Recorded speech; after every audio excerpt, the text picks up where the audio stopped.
네, 오늘 출애굽기 2장은 앞부분에는 10절까지 모세가 태어난 이야기가 나오고요.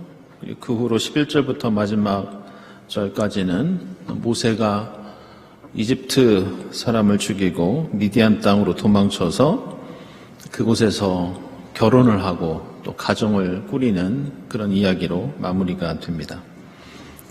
1절과 2절을 보면 레위 가문의 한 남성과 여성이 결혼을 합니다. 그래서 임신을 해서 아이를 낳는데 그 아이는 이제 출애굽기의 주인공이 될 모세였습니다.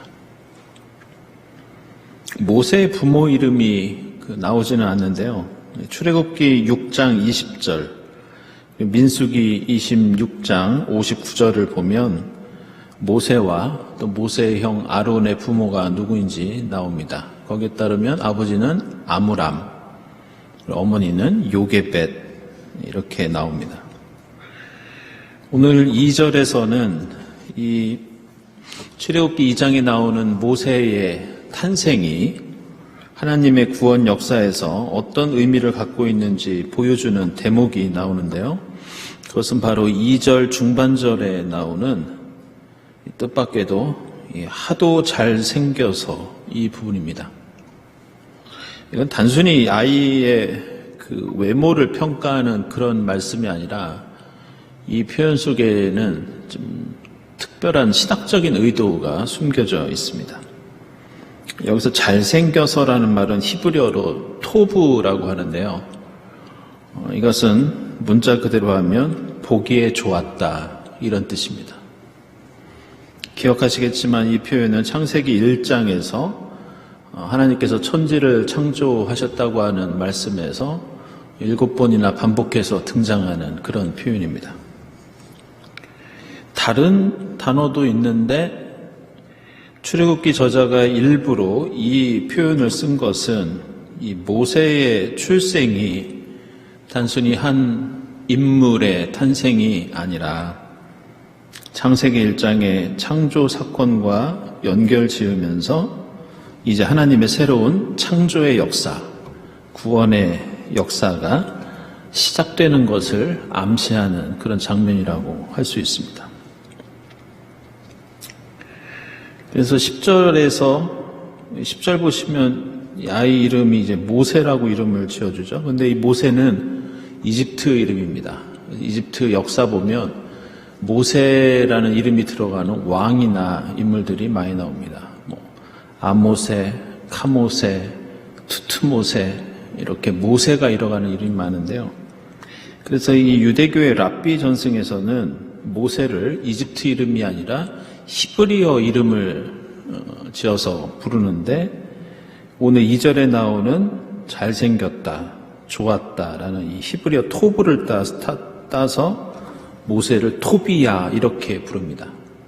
그래서 오늘 이 잘생겼다, 토부, 보시기에 좋았다 이 낱말은 앞으로 벌어지는 하나님의 구원 역사의 새로운 징조이면서 그 모세의 히브리식 이름이기도 합니다.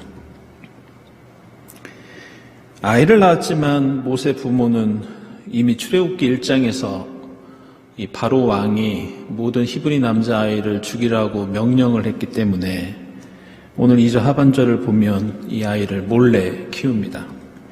그러나 3절을 보면 더 이상 숨길 수가 없어서 갈대 상자를 구하다가 그 안에 아이를 넣고 또 역청과 승진을 바른 다음에 이제 강가에 있는 갈대 사이에다가 놓아둡니다. 4절을 보시면 갓 태어난 아들과 동생을 위해서 이렇게밖에 할 수 없는 이 가정의 슬픔과 안타까움이 잘 표현되어 있습니다. 보시면 누이가 멀찍이 서서 아이를 지켜보고 있었다 이렇게 말씀합니다. 그 모세 이야기와 관련해서 저도 전에 청년부 성경 공부를 하면서 그 질문을 받은 적이 있는데요. 이 메소포타미아 지역의 그 한 비문에서 발견된 이 사르곤의 영웅담이라고 하는 유명한 이야기가 있습니다. 근데 왜 이 말씀 드리냐면 이게 출애굽기에 나오는 모세 이야기와 비슷한 점들이 많이 있습니다. 그 내용을 보면 이 사르곤의 어머니가 여사제였는데 어머니가 임신을 하고 아이를 임신한 걸 밝히지 못하고 몰래 이 아이를 낳습니다. 그래서 갈대상자에 아이를 담아서 강에 던집니다. 그래서 당시에 수메르 왕의 그 정원사였던 아키라고 하는 사람이 이 아이를 건져서 자신이 정원사니까 이 아이를 정원사로 키우다가 나중에 그 이슈타르의 눈에 들어서 왕이 된다는 그런 이야기입니다. 이런 고대 중동의 이야기들을 항상 그 성경과 비교해서 보면 느끼는 것이 있는데 여기에는 물론 비슷한 점들도 있고 그리고 다른 점들도 있습니다. 그래서 제가 창세기 강해하면서 노아의 방주와 관련해서 여러분들께 말씀드린 적이 있는데요. 이 1950년대와 60년대까지는 이 고대 중동의 여러 이야기들이 성경과 어떻게 유사한지 이것에 관심을 두고 연구들을 많이 했습니다. 근데 그 후로는 지금까지 조금 반대로 연구를 하고 강조를 합니다. 어떻게 성경과 다른가? 성경이 어떤 독특한 특징이 있고 어떤 신학적인 의미가 담겨 있는가? 주로 최근에는 여기에 집중해서 연구들을 많이 합니다. 따라서 오늘 이야기에서도 우리가 주목할 것은 하나님의 구원 역사의 의미가 어디에 있는가? 이런 관점으로 오늘 모세 이야기를 보시는 것이 중요하다고 하겠습니다. 이 아이를 강가에 두었을 때 5절 보면 이제 바로의 딸이 목욕을 하기 위해서 강가로 내려옵니다. 그래서 이제 상자를 발견하죠. 근데 흥미로운 것은 여기서 나오는 목욕이 우리가 흔히 생각하는 그런 목욕이 아닙니다. 여기서 이 히브리어로 이 목욕하다를 라하츠라고 하는데 이것은 보통 종교적인 정결 예식을 가리키는 그런 단어입니다. 그래서 정확한 이유는 알 수 없지만 이 이집트의 공주는 자신의 몸을 신앙적으로 정결케 하기 위해서 강에 내려온 걸로 그렇게 볼 수 있습니다. 그래서 이 장면을 열왕기하 5장에 나오는 이 나아만이 피부병을 고치기 위해서 자신의 몸을 씻은 것과 비교하면서 해석하는 경우들이 많이 있습니다. 거기서도 똑같은 단어 라하츠가 사용이 됩니다. 그리고 또 한 가지 예가 있는데 그 사무엘기하 12장을 보면 이 바세바가 솔로몬 사이에서 이 불륜을 저질러서 낳은 아이가 나중에 죽게 되죠. 다윗이 금식을 하다가 나중에 그 아이가 죽었다는 소식을 듣고 다윗이 몸을 씻고 몸에 기름을 바르고 또 의복을 갈아입는 그런 장면이 나옵니다. 거기에서도 역시 라하츠라는 같은 단어가 등장합니다. 따라서 지금 이것은 단순히 몸을 청결하기 위해서 세수나 샤워나 이런 의미로 목욕을 한 것이 아니라 다분히 자신의 어떤 병을 고치거나 혹은 몸과 마음을 신앙적으로 정결케 하기 위해서 강가로 내려왔다고 볼 수 있습니다. 흥미로운 것은 유대교 랍비들은 이 부분을 해석할 때 이 이집트의 공주를 나아만이 새롭게 되어서 하나님의 사람이 된 것처럼 이 이집트 공주도 그런 식으로 해석을 합니다. 그래서 이 공주를 어떻게 부르냐면요, 야훼 하나님의 딸이라고 해서 비디야 이렇게 부릅니다. 실제로 역대상 4장 18절을 보면 바로의 딸 비디야라고 하는 사람이 이스라엘 족보에 등장합니다. 그래서 랍비 전승을 보면 하나님께서 이 공주를 향해서 이렇게 말씀하는 장면이 나옵니다. 모세가 너의 아들이 아니었지만 내 아들이라고 불렀듯이 너도 원래는 내 딸이 아니지만 이제부터 나의 딸이라고 생각하겠다. 이런 대목이 나옵니다. 그래서 지금 이 공주의 역할이 사실 대단히 하나님의 구원 역사에서 중요하기 때문에 그런 신앙적인 의미를 부여한다고 하겠습니다. 여러분들 보시겠지만 이 출애굽기 앞부분에서 지난 1장과 오늘 2장에 보게 되면 이 여성들의 역할이 두드러지게 나옵니다. 1장에서도 절대 권력을 갖고 있던 이 바로 왕과 관리들에 비해서 십부라와 부하라는 보잘것없는 산파들의 활약을 우리 출애굽기 기자가 강조하고 있고요. 오늘은 이 2장에서도 마찬가지입니다. 모세의 어머니와 누이는 최선을 다해서 아이를 숨기고 있고 철저히 준비해서 이 상자를 통해서 이 모세를 숨겨두었고 그것을 발견한 공주와 시녀들도 전혀 예상하지 못한 반응을 보이고 있습니다. 그것은 아이를 보자마자 히브리 아이인 것을 알아차립니다. 아마도 알아차린 것은 당시 히브리 아이들은 태어나자마자 할례를 했기 때문에 이 아이가 히브리 아이라고 생각을 했을 것으로 보입니다. 어쨌든 이 공주는 아버지 바로왕의 명령이라면 이 아이를 신고하고 죽여야 하는데 6절을 보면 오히려 불쌍히 여겼다 이렇게 나옵니다. 그리고 이 장면을 보고는 7절 이하에서는 다시 한번 모세의 누이가 재빠르게 대처를 하면서 자신이 유모를 구해오겠다고 제안하고 모세의 어머니가 유모가 될 수 있었습니다. 이처럼 1장에 이어서 2장에서도 남성들은 폭력과 살인을 기획하고 실행하는 것으로 나오지만 히브리 산파들, 모세의 어머니와 누이, 이집트의 공주, 그리고 시녀들, 그리고 뒷부분에는 이제 모세의 그 아내가 또 나오죠. 이렇게 여성들은 재치와 지혜와 헌신을 통해서 생명을 살리고 하나님의 구원 역사가 이어지는데 커다란 역할을 하는 것으로 그렇게 나와 있습니다. 이 당시 고대 중동에는 오늘 출애굽기 2장 7절 이하 내용처럼 그 유모 계약이라는 게 있었습니다. 그 아이가 태어나면 처음에 2, 3년 동안 이 유모의 집에서 오늘 9절에 나오는 것처럼 이 대가를 받고 돈을 받고 갓난아기를 대신 길러주는 풍습이 있었고요. 그리고 나중에 아이가 젖을 떼면 부모에게 돌려주는 그런 일들이 있었다고 합니다. 모세가 이렇게 어린 시절을 보낸 이집트 왕궁에 대해서 잠시 살펴보면 좀 놀랄만한 일이 있는데 당시 이집트 공주에 관한 기록이 이집트 역사에 나옵니다. 이때가 이제 기원전 한 13세기 정도 되니까 람세스 2세 되는데 람세스 2세가 공주가 59명이 있었다는 기록이 나옵니다.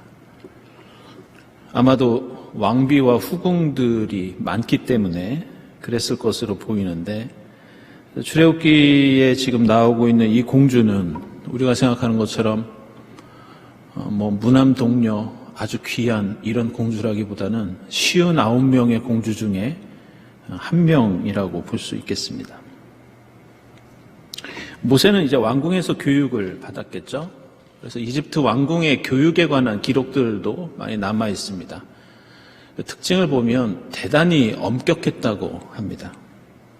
그래서 주로 어떤 교육을 받았냐, 이 4살 때부터 12년 동안 아침부터 정오까지 주로 읽고 쓰고 또 계산하는 교육을 받았다는 그런 기록이 나옵니다. 아마 이게 이집트가 수학이 대단히 발달이 되었던 그런 고대 국가였는데 그래서 이제 피라미드 같은 엄청난 건축물이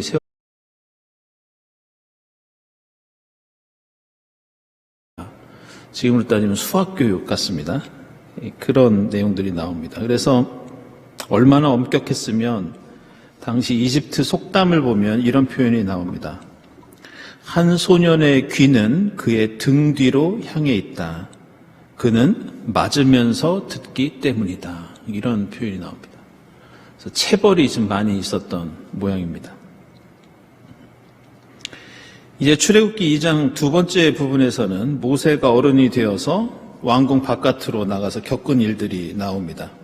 그것은 자신의 동족인 히브리 사람들이 이집트 사람들에게 매를 맞는 것을 보고 격분을 하면서 12절 보시면은 이집트 사람을 이제 죽이죠. 근데 이 히브리 사람이 매를 맞는다고 할 때 이게 단순한 구타가 아니라 사실은 대단히 심한 폭력을 가리키는 단어가 나옵니다. 여기서 히브리어로 때리다가 나카인데 이 단어는 때려 죽이다. 이런 뜻을 갖고 있습니다. 율법에는 이렇게 때려서 누군가를 죽음에 이르게 하면 그 범인을 죽이라는 내용이 나오지만 이것은 지금 모세에게 해당되는 그런 사항은 아닙니다.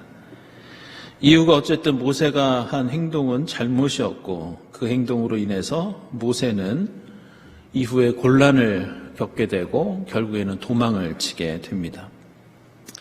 이 성경은 이러한 모세 행동에 대해서 옳고 그른 것을 구체적으로 밝히기보다는 그의 행동이 결국 그에게 고난과 어려움을 가져오게 했다는 그 사실을 그저 담담하게 서술하고 있을 뿐입니다.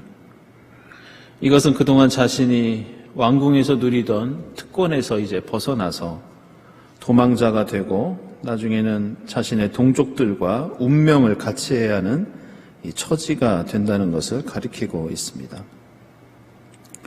이 11절에 나오는 이집트 사람들에게 학대당하는 히브리 사람들, 사실 이 장면은 당시에는 흔한 일이었습니다. 히브리 사람들은 이집트 사람들의 노예였기 때문에 사람 취급을 제대로 받지 못했죠.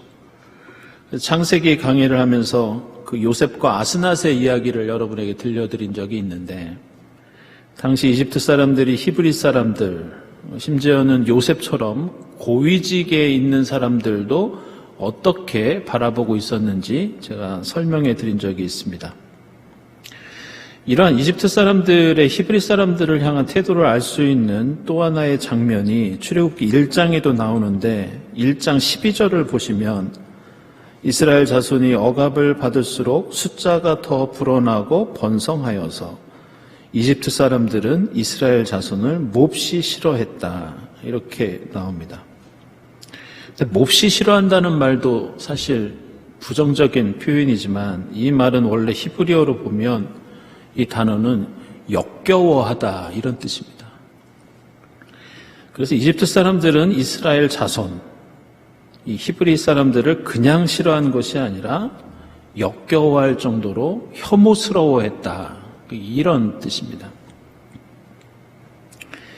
이러한 갈등과 폭력은 히브리인과 이집트 사람 사이에만 있었던 것이 아니라 13절 이하 보면 히브리 사람들끼리도 싸우고 있었다고 나옵니다.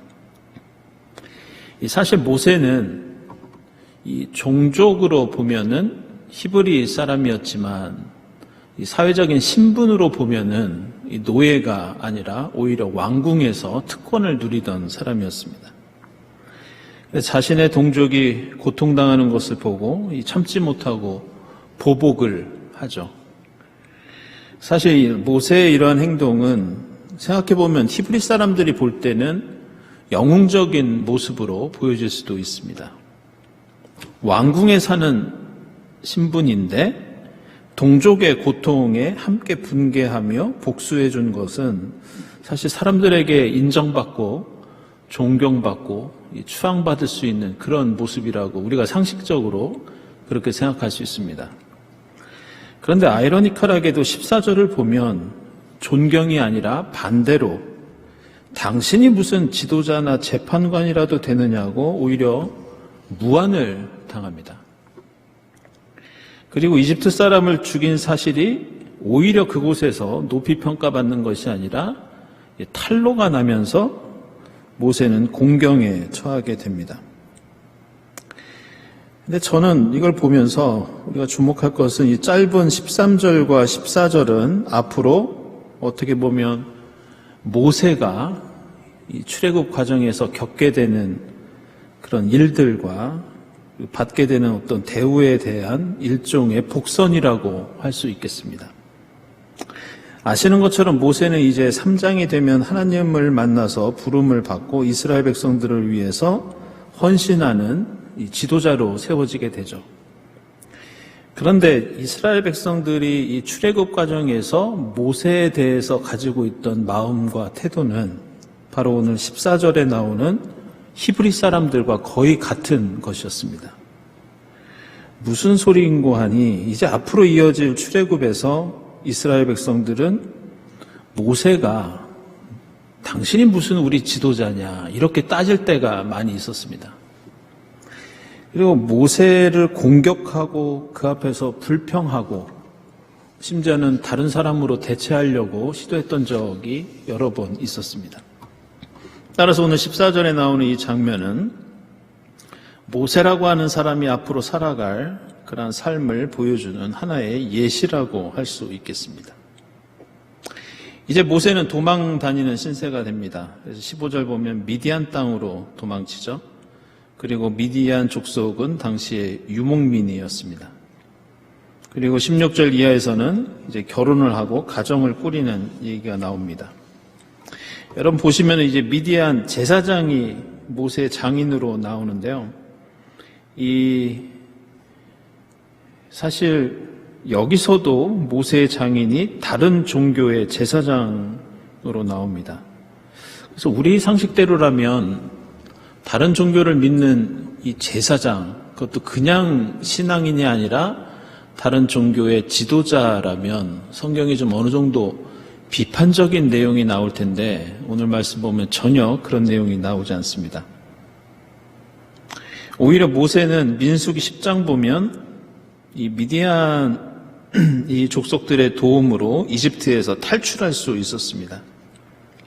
모세는 미디안 땅에서 하나님을 처음 만났고 출애굽기 18장을 보면 이스라엘이 어떻게 광야에서 잘 지내고 출애굽을 제대로 할 수 있는지 도움을 준 것이 역시 이 미디안 족속이었습니다.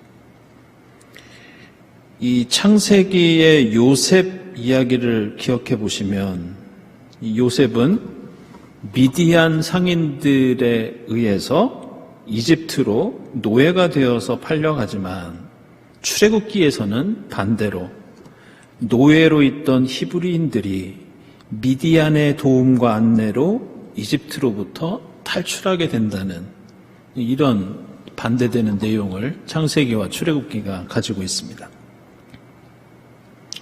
여기 모세 장인 이름이 여러 가지로 나와서 혼동을 일으킵니다. 21절의 각주를 한번 보시죠. 그래서 보통은 이 모세 장인은 미디안의 제사장 이드로라고 나오는데요. 민수기 10장에서는 르우엘이라고도 하고 물론 오늘 본문에서도 르우엘이라고 하죠. 다른 곳에서는 예델이라는 이름도 나오고 사사기 4장에서는 호밥이라고도 나옵니다. 다른 종교의 제사장인데 그 나오는 이름의 뜻이 다 좋습니다. 이드로는 풍부하다, 예델은 특출나다, 호밥은 사랑스럽고 껴안아주고 싶은 사람 이런 뜻입니다. 그래서 저는 지난 주일 설교에서도 말씀드렸듯이 우리가 다른 종교에 대해서 대단히 비판적인 시각을 갖고 있는 것이 우리 그리스도교인데 사실 성경을 보면 반드시 그런 것만은 아닙니다. 하나님께서 다른 종교를 비판하거나 다른 종교의 그런 신앙들을 철폐해야 한다고 할 때는 기준이 좀 있습니다. 그건 뭐냐면 그 종교가 얼마나 사람들을 억압하고 있느냐. 그럴 때에 하나님께서는 우상을 철폐하라고 하고 다른 신에 대해서 비판적인 태도를 보입니다. 그런데 이런 하나님의 명령과 말씀은 사실 다른 종교보다는 하나님을 믿는 종교에게도 똑같이 적용되던 기준이었습니다. 다른 종교기 때문에 없애버리라 이게 아니라 하나님을 믿더라도 인간을 억압하고 정의와 평화를 따르지 못한다면 오히려 이스라엘의 신앙에 대해서 더 큰 비난과 심판을 가했던 것이 구약성경의 특징이라고 할 수 있겠습니다. 오늘 출애굽기 2장에서 우리가 생각해 볼 만한 이 두 가지 의미를 살펴보고 이제 마무리를 하겠습니다. 그것은 23절 이하를 보시면 세월이 흐르는 동안 이스라엘 자손들은 고된 일 때문에 하나님께 탄식하고 부르짖었다 이렇게 말씀합니다. 얼마나 그들이 고된 일로 고통을 겪고 있었으면 23절부터 그 이하를 보시면 비슷한 어휘들이 계속해서 반복됩니다. 고된 일 때문에 탄식하였다, 부르짖었다, 다시 고된 일 때문에 부르짖었다. 그 소리가 하나님께 이르렀다. 24절 보시면 다시 탄식하였다. 그 소리를 하나님께서 들으셨다. 25절에서 다시 이스라엘이 종살이하는 것을 보셨다. 어떻게 보면 한 문장이면 설명할 수 있는 상황을 성경은 계속해서 그들이 얼마나 큰 고통을 오랫동안 반복해서 겪고 있었는지 알려주기 위해서 비슷한 말들을 반복하고 있습니다. 그런데 이 고통이 히브리어로 탄식하다 이걸 가리키는 나하흐가 나오고요. 부르짖다라고 하는 차크, 한숨소리, 샤웨, 고통당하는 소리, 네아카 이렇게 4번이나 고통과 관련된 말들이 연달아서 등장하는데 놀라운 것은 이에 대한 하나님의 응답도 그대로 4번이나 반복해서 등장합니다. 그것은 하나님께서 24절에서 탄식하는 소리를 들으시고 언약을 기억하시고 25절에서 종살이를 보시고 그들의 처지를 생각하셨다. 4번에 걸친 이스라엘의 고통, 그것에 대한 반복과 강조, 4번에 걸친 하나님의 응답, 긍휼, 이런 구조를 갖고 있습니다. 다시 말해서 하나님께서는 이스라엘 자손의 고통과 부르짖음에 단 하나도 경시하거나 빠뜨리지 않으시고 이스라엘이 탄식하고 부르짖고 한숨과 신음을 내뱉을 때 하나하나 그대로 보고 듣고 생각하시고 기억하셔서 결국 구원해 주신다는 그런 뜻이 오늘 2장 뒷부분에 나오고 있습니다. 저는 바로 이 장면이 우리가 항상 하나님께 부르짖고 간구해야 하는 이유라고 생각합니다.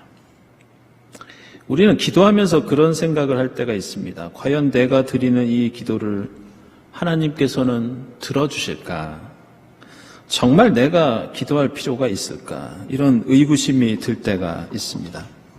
그러나 성경은 하나님께서는 우리가 내쉬는 한숨과 우리가 흘리는 신음소리까지도 하나님께서 귀 기울여 주시고 우리를 생각하시고 기억하신다고 말씀합니다. 사실 이 점은 제가 목회를 하면서 가장 간절하게 우리 교우들에게 알리고 싶고 교우들께서 꼭 경험하셨으면 좋겠다고 생각하는 우리 신앙의 핵심 중의 핵심입니다. 이것은 단순히 어떤 신학적인 이론이나 교리가 아니라 마치 매일 산을 오르는 것처럼 혹은 우물을 파는 것처럼 힘들고 고된 신앙의 여정이지만 우리가 기도를 통해서 하나님을 만나고 응답을 받는 체험을 할 때 우리의 신앙생활은 완전히 다른 차원에 들어서게 된다는 것, 이것이 대단히 중요한 신앙의 핵심 중의 핵심입니다. 마지막으로 오늘 출애굽기 2장에서는 신앙의 이러한 새로운 차원을 위해서 우리가 가져야 하는 태도를 우리에게 말씀해 주고 있는데 그것이 바로 2장 3절에 나오는 갈대 상자입니다. 이 출애굽기 저자는 이 갈대 상자에 특별한 단어를 의도적으로 사용하고 있는데 이 히브리어로 이 갈대 상자를 테바라고 합니다. 근데 이 모세를 이 속에 넣어서 보냈던 이 테바는 창세기 6장부터 9장까지 무려 26번이나 반복해서 나왔던 방주입니다. 중요한 것은 이 방주라고 하는 배가 가진 특징입니다. 방주에는 어떤 조종간도 없고 방향타도 없고 방주는 절대로 스스로 움직일 수 있는 배가 아니고 인간이 조종할 수 있는 배가 아닙니다. 따라서 방주는 철저히 하나님께 의지할 수밖에 없는 배. 그저 물 위에 떠서 어디로 어떻게 가야 할지 모르는 상태에서 하나님께 온전히 맡기고 기다리고 인내하는 것이 이 방주에 담겨있는 핵심적인 의미입니다. 오늘 모세의 어머니와 누이가 아이를 이 갈대 상자, 이 방주, 이 테바에 실어서 강물에 띄운 것은 특별한 목적이 있거나 방향을 정하고 한 것이 아닙니다.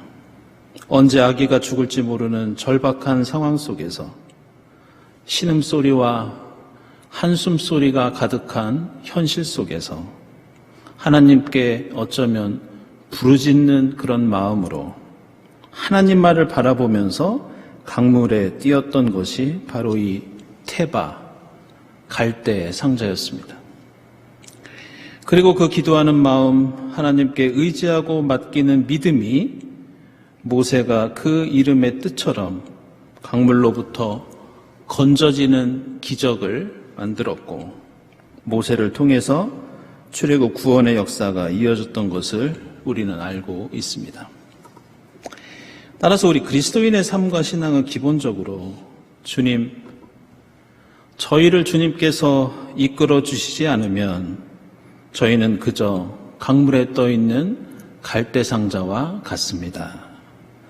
비바람이 몰아치는 홍수 한가운데 있는 방주와 같습니다. 이런 신앙 고백이 우리 그리스도교 신앙의 전제라고 할 수 있습니다. 올 한 해 출렁이는 강물 같은 우리의 현실 속에서 우리의 삶과 신앙을 온전히 하나님께 맡기고 의지하면서 주님 베풀어 주시는 기적과 은혜를 체험하는 여러분들의 한 해가 될 수 있기를 바랍니다. 오늘 말씀을 묵상하면서 함께 기도드리겠습니다.